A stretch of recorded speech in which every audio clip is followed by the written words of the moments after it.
అంబర్పేటలోని మహంకాళి అమ్మవారి ఆలయంలో ధ్వజస్తంభ పునర్ప్రతిష్ఠ కార్యక్రమాన్ని దేవస్థానం కమిటీ ఘనంగా నిర్వహించింది। ఈ కార్యక్రమంలో కేంద్ర మంత్రి కిషన్ రెడ్డి, ఎమ్మెల్యే కాలేరు వెంకటేష్, మాజీ రాజ్యసభ సభ్యులు వి హనుమంతరావు తదితరులు పాల్గొని పూజలు నిర్వహించారు। అంబర్పేటలోని మహంకాళి అమ్మవారు చాలా మహిమాన్విత శక్తి కలిగిన అమ్మవారని నేతలు తెలిపారు। ప్రతి సంవత్సరం ఇక్కడ నిర్వహించే బోనాలు ఈ ప్రాంత ప్రత్యేకతను తెలియజేస్తుందని అన్నారు। తాము ఏ కార్యక్రమం చేపట్టినా ఇక్కడి నుంచి అమ్మవారికి పూజా కార్యక్రమం నిర్వహించిన తరువాతనే ప్రారంభిస్తామని తెలిపారు। అమ్మవారి ఆశీస్సులతో రానున్న రోజుల్లో సకాలంలో వర్షాలు పడి రాష్ట్రంలో పాడి పంటలతో అందరి జీవితాలు సుఖ సంతోషాలు నిండాలని అమ్మవారిని వేడుకున్నట్లు కాంగ్రెస్ పార్టీ సీనియర్ నాయకులు వి హనుమంతరావు, కేంద్ర మంత్రి కిషన్ రెడ్డి, ఎమ్మెల్యే కాలేరు వెంకటేష్ తెలిపారు।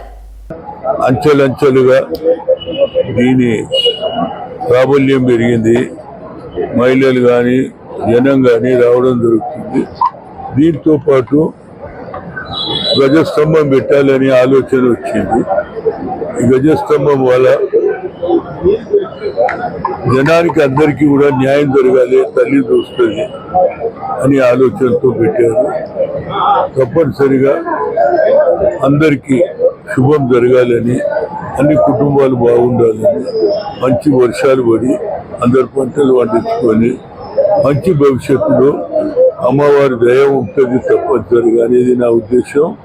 ఏదైనా ఒక మంచి కార్యక్రమం చేపట్టారు, దేవస్థాన కమిటీకి నా హృదయపూర్వక ధన్యవాదాలు। ఇది కంటిన్యూస్ గా పనులు మంచిగా చేస్తే ప్రజలలో అభిమానం పెరుగుతుంది, దేవుని మీద కూడా భక్తి పెరుగుతుంది అనేది నా ఉద్దేశం। ఏదైనా ఇవాళ ఒక మంచి కార్యక్రమం చేశారు, వారికి దేవస్థాన కమిటీ మెంబర్స్ కు, ప్రెసిడెంట్, సెక్రటరీ అందరికీ కూడా నా హృదయపూర్వక ధన్యవాదాలు। ముఖ్యంగా ఇక రేపటి నుంచి ఇంకా మహిళలు ఎక్కువ సంఖ్యలో రావడానికి ఆల్రెడీ వస్తున్నారు, ఇంకెక్కువ పెరగడానికి అమ్మవారి